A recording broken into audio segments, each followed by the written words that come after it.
Uma saudação a todos. Meu nome é Emerson Borges. Sou bacharel em História e por mais de 20 anos fui ministro religioso.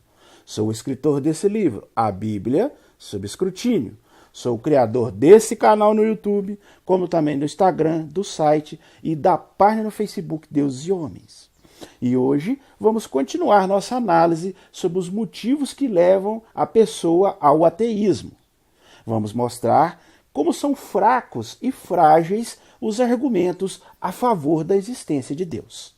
No primeiro vídeo dessa série, nós refutamos alguns desses argumentos.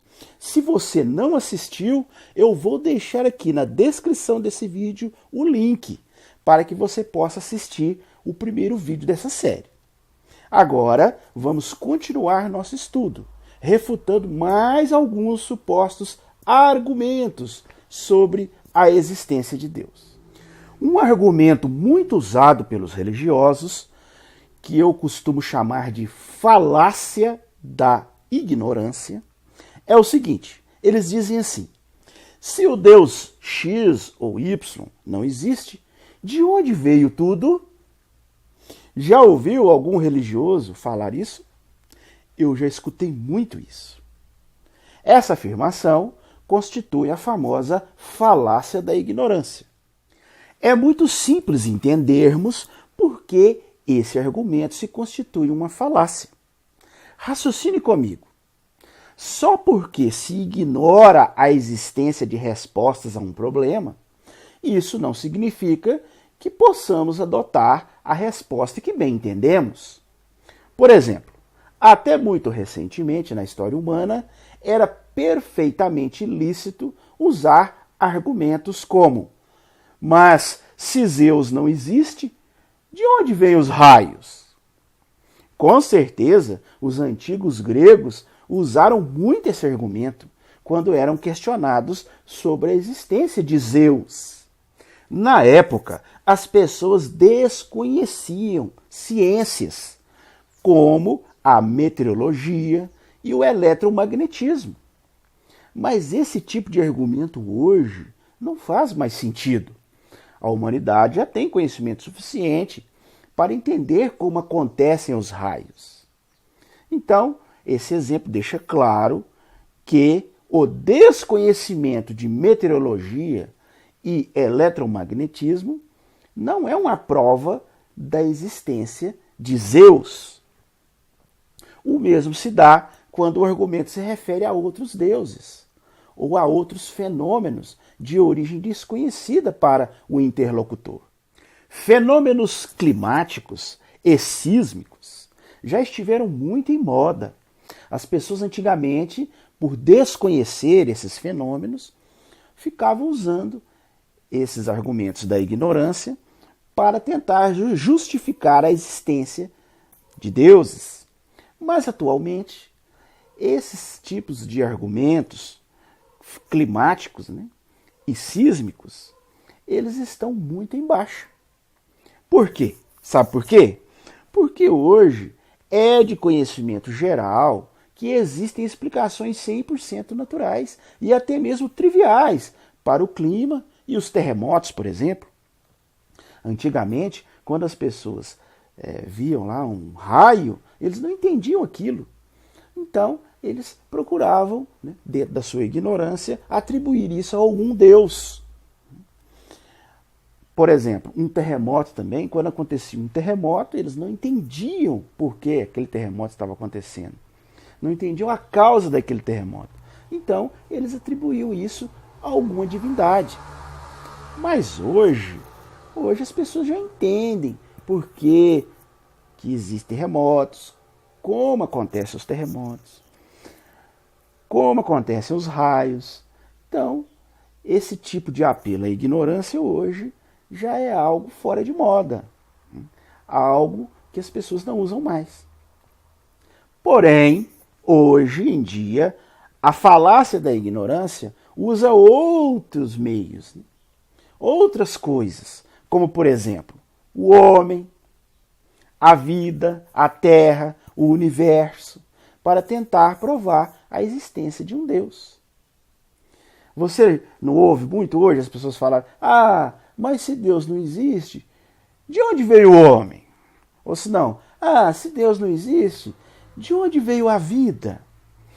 Se Deus não existe, de onde veio a terra? Se Deus não existe, de onde surgiu o universo? Então, a gente escuta muito isso hoje.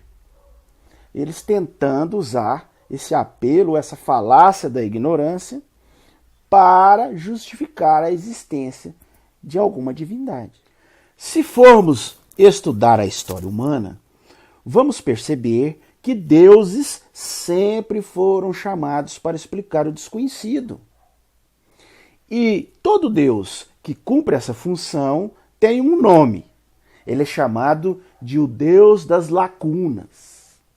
Por que ele é chamado de o Deus das lacunas? Porque esse Deus preenche as lacunas do conhecimento de determinada época. O problema é que à medida que o conhecimento científico avança, ele preenche essas lacunas. O conhecimento científico vai preenchendo essas lacunas e tomando o lugar dos deuses, deixando cada vez menos espaço para eles. Quem acredita no divino porque não sabe de onde veio a vida, está agindo de maneira idêntica a quem acreditava no divino por não saber de onde vem a chuva. Nesse caso, só muda o objeto da ignorância. Raciocine comigo. No passado, o objeto da ignorância, por exemplo, era a chuva, eram os raios, eram os terremotos, coisas que o ser humano não entendia e atribuía a divindades.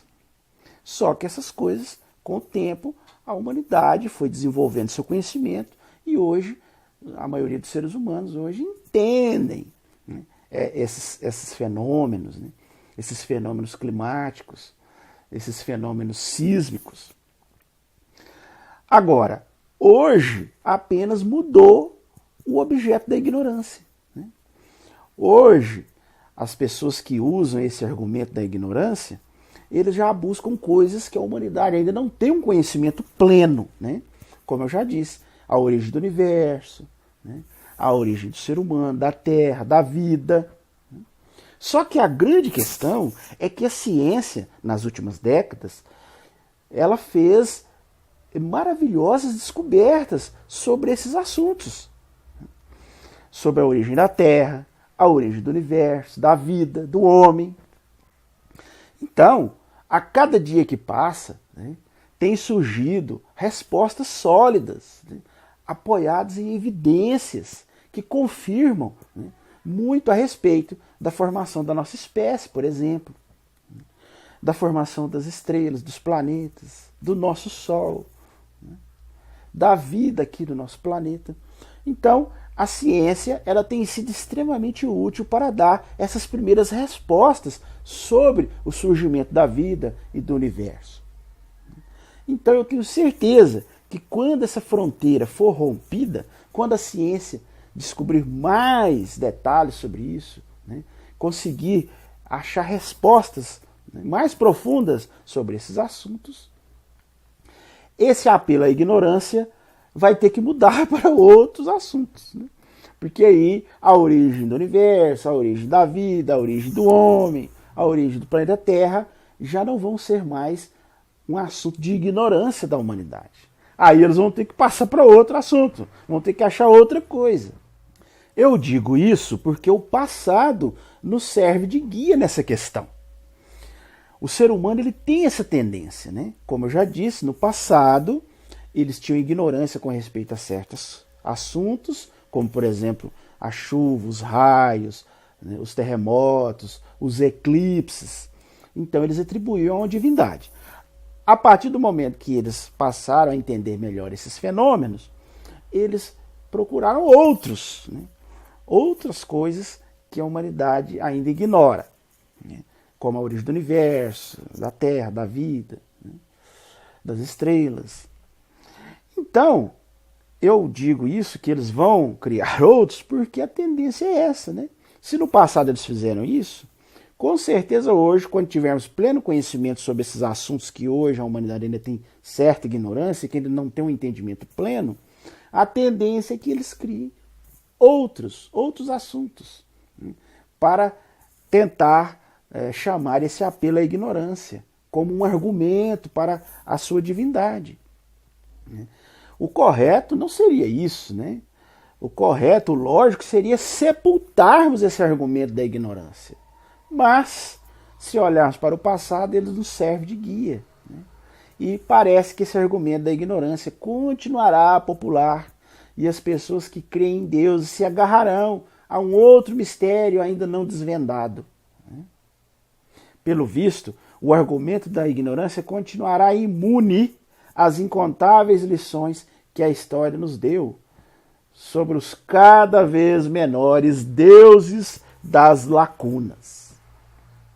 O fato de que os deuses encolheram quando a ciência avançou é um dos diversos motivos pelos quais muitos ateus entendem que ciência e religião são incompatíveis.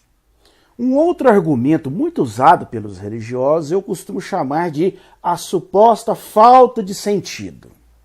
Isso mesmo. Eles falam assim, se o Deus X ou Y não existe, a vida não tem sentido. Já ouviu os religiosos falarem isso? Eu já escutei muito isso. Mas os religiosos que usam esse argumento, eles não notam que isso na realidade não é um argumento. Isso não é um argumento, gente. É apenas a expressão do desejo pessoal de que Deus exista para dar sentido à vida. E não se deve confundir como desejamos que o mundo seja com a maneira que ele realmente é. Quem pensa assim está apenas afirmando que a sua vida pode não ter sentido. Essa afirmação nada nos diz sobre a existência de Deus. Eu vou ilustrar para que você entenda melhor. Vamos supor que eu afirme isso aqui para vocês. Eu digo assim, ó, se não existe $1 milhão na minha conta, então a vida não tem sentido. Observou a afirmação? Será que essa afirmação está provando a existência de $1 bilhão na minha conta? O que você acha? Me diga aí. Claro que não. Essa afirmação está apenas afirmando o meu desejo de ter $1 milhão na minha conta. Que se não tiver, a vida para mim não faz sentido. Mas isso não significa que eu tenha esse $1 milhão na minha conta. A mesma coisa podemos dizer com esse argumento dos religiosos, né? Se Deus não existe, então a vida não faz sentido. Quer dizer, então significa, se a pessoa acha que se Deus não existe, a vida não faz sentido, então isso é uma prova de que Deus existe? Claro que não, né? E simplesmente é uma prova de que para a pessoa em questão, para o religioso que usa esse argumento, né, se Deus não existe, a vida para ele não faz sentido. Mas isso não quer dizer que Deus existe. O fato de uma pessoa achar a vida sem sentido, se Deus não existir, isso não significa que Deus existe. É muito simples. Esse tipo de pensamento se chama raciocínio desejoso. Esse tipo de pensamento ocorre quando o desejo de que certa coisa seja verdade acaba levando à crença de que ela realmente é verdade. Este raciocínio peca por assumir como verdadeira a ideia de que a vida não tem sentido sem deuses.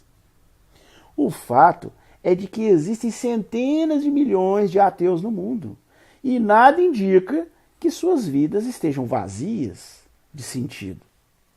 Aqui também pode estar em curso o preconceito contra os ateus, ou também o fato de que a vida potencialmente sem sentido é a do próprio indivíduo que crê. Se uma pessoa não consegue achar sentido na vida sem a existência de um Deus, o problema, para ser sincero com vocês, está na pessoa.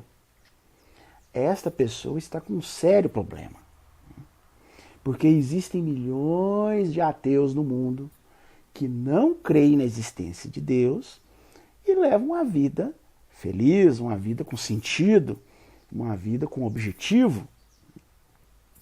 Se essa pessoa não consegue achar um objetivo, né, isso, em primeiro lugar, não é prova da existência de deuses, e em segundo lugar, é um problema da própria pessoa.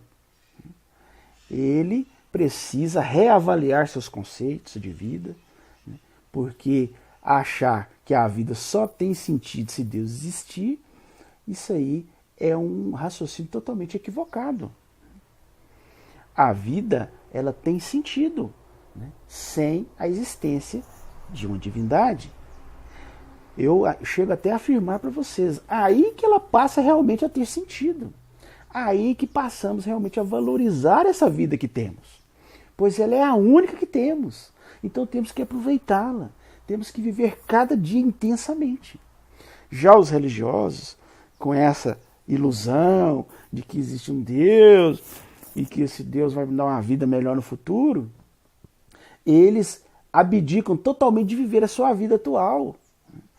Muitos religiosos deixam de fazer as coisas que gostam, deixam de viver a vida, deixam de aproveitar cada dia da sua vida, esperando uma vida futura, esperando uma vida, seja lá no céu ou no paraíso, seja lá a recompensa que a sua religião promete.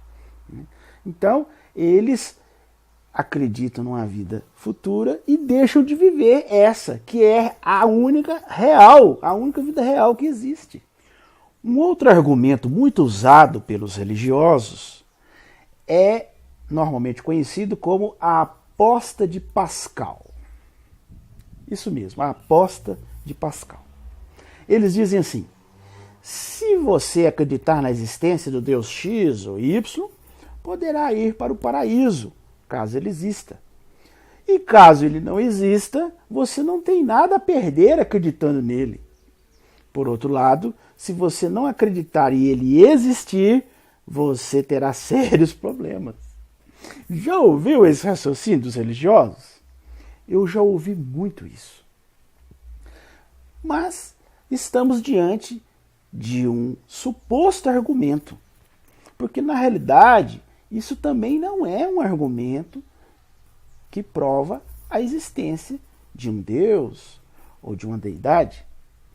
Isso é apenas uma consideração calculista de como agir com relação ao ateísmo, considerando os custos e os benefícios.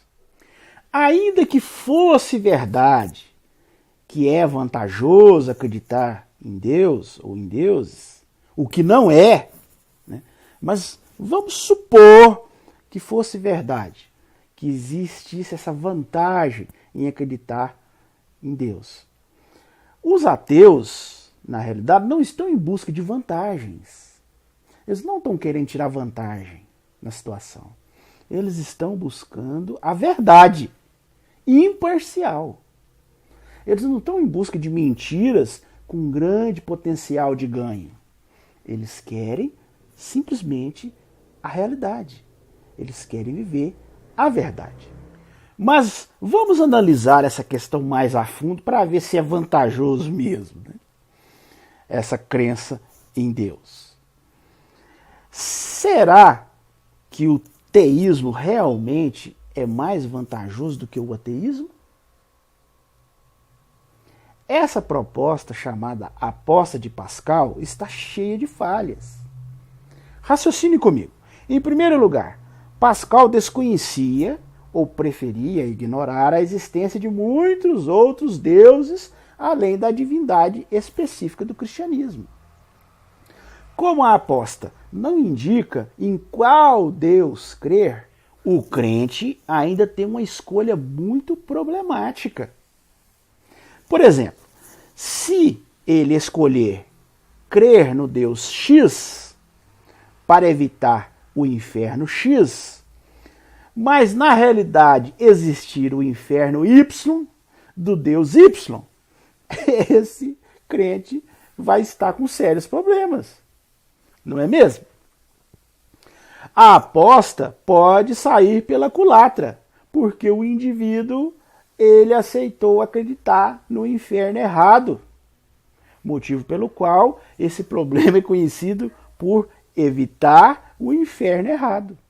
Em outras palavras, suponhamos que a pessoa escolheu acreditar no Deus cristão. E na realidade, o Deus que existe é o Deus islâmico, é Alá. Então essa pessoa está com um sério problema, porque ele, pelo fato de não acreditar no Deus correto, ele vai ser enviado para o inferno islâmico.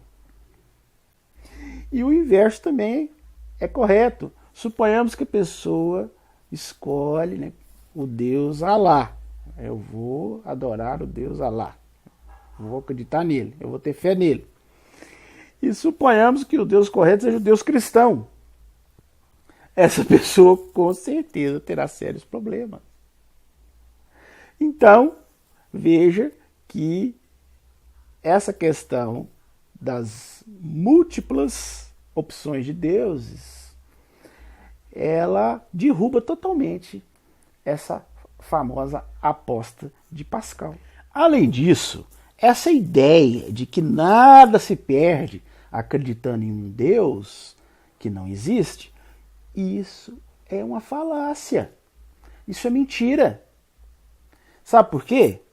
As pessoas, elas dedicam enormes quantidades de tempo, de dinheiro e de energia em atividades ligadas a essas crenças. Isso para não falar nas pessoas que morrem. Isso mesmo, morrem ao rejeitar a medicina em favor de curas milagrosas. Pessoas que morrem nas guerras religiosas que sempre assolaram a humanidade, como, por exemplo, as cruzadas, a Inquisição, perseguições contra religiosos e ateus por motivos religiosos, o sofrimento dos indivíduos por desobedecer entidades que não existem, a discriminação contra mulheres, contra homossexuais, etc, etc, etc.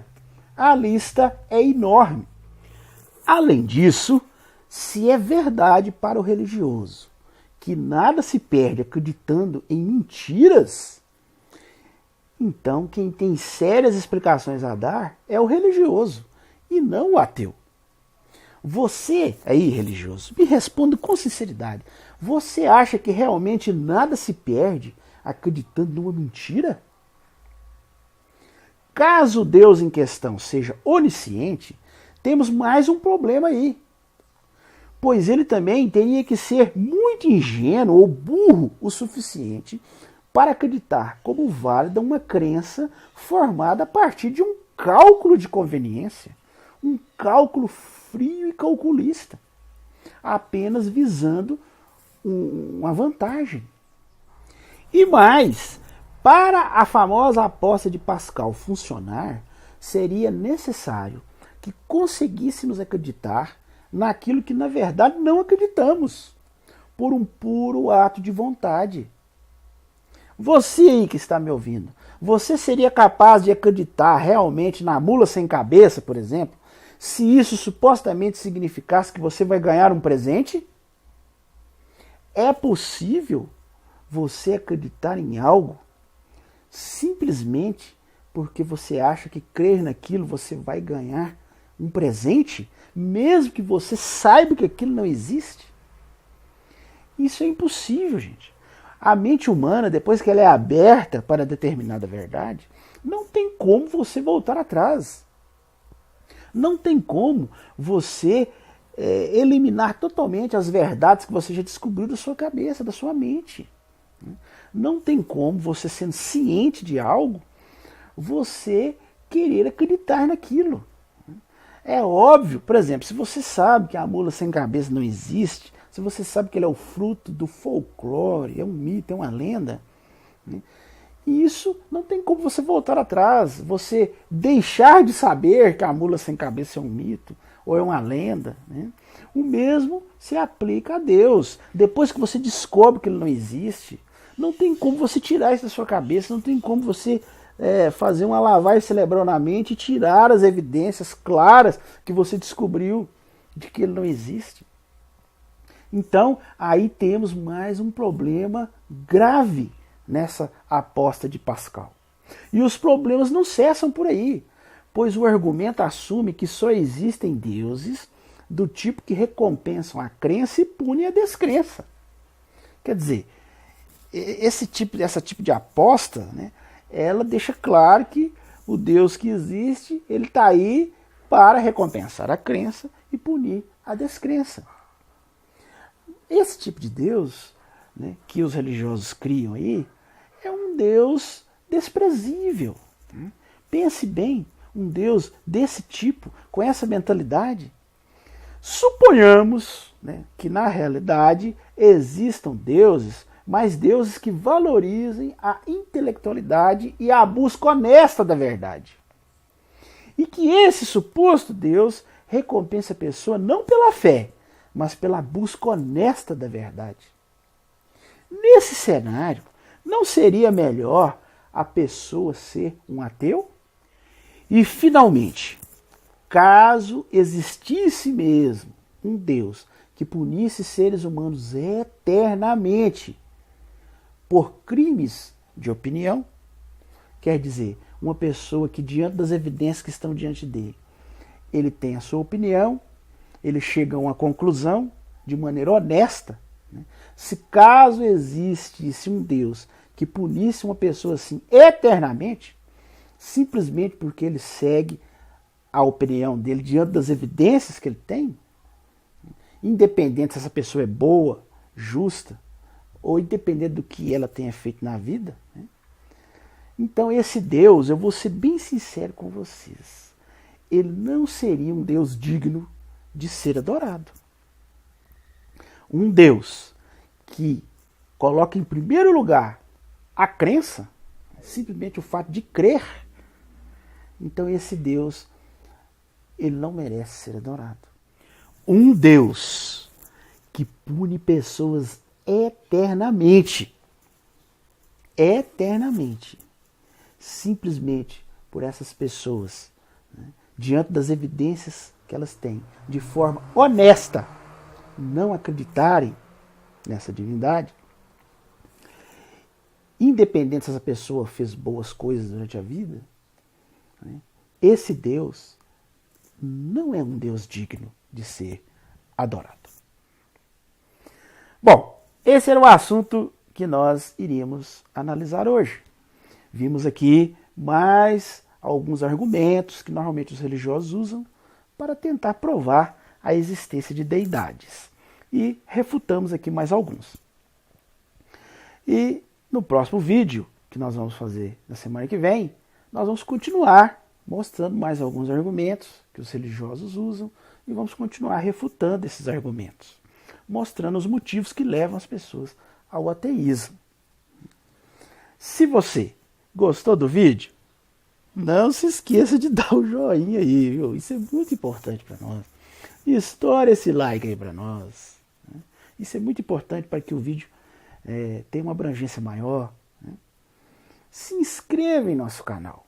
Você está vendo esse quadradinho aqui, ó? Tá vendo aqui? Clica aí nesse quadradinho e se inscreva em nosso canal. E não apenas se inscreva, mas além de se inscrever, acione o sininho de notificações. Porque isso é muito importante. Se você acionar o sininho de notificações, assim que a gente subir um vídeo novo, você é notificado. Então na semana que vem, quando a gente subir o novo vídeo dessa série, continuar refutando os argumentos aí dos religiosos, você será notificado. Além disso, comente aí o que você achou, né? Compartilhe esse vídeo com seus contatos. E se você desejar adquirir o meu livro, eu vou deixar aqui, como sempre, os links aonde você pode adquirir meu livro. Né? O meu livro é vendido aí nos principais sites de venda online, como por exemplo a Livraria Cultura, Saraiva, né? Lojas Americanas e até mesmo no meu próprio site. Você pode adquirir o meu livro diretamente do meu site. É www.deusehomens.com.br. acesse nosso site, conheça nosso site, ele é muito interessante, eu sempre escrevo matérias novas, tem notícias, tem memes, né? Tem vídeos, né? E também você pode adquirir o meu livro diretamente do meu site. Se você desejar assistir os outros vídeos do nosso canal, nós já fizemos mais de 60 vídeos no nosso canal, várias séries interessantes. Tem uma série muito interessante que nós fizemos, chama As 12 Evidências da Inexistência de Deus. Se você desejar assistir, eu vou deixar aqui os links para que você possa assistir esses vídeos. E tem uma outra série também que nós fizemos, tem chamado muita atenção, chama-se 8 Perguntas sobre Jesus Histórico. Eu vou deixar aqui os links para que você possa assistir esses vídeos. Nós temos uma série de mais de 37 vídeos. Chama-se Escrutinando a Bíblia, onde eu mostro todas as contradições, incoerências, mitos, lendas, absurdos morais, erros históricos, científicos encontrados na Bíblia. 37 vídeos, é muita coisa. Se você quer aprofundar nesse assunto, acesse aqui, eu vou deixar os links aqui para que você possa assistir esses vídeos. Ok? No mais, eu desejo uma excelente semana a todos e até o nosso próximo vídeo.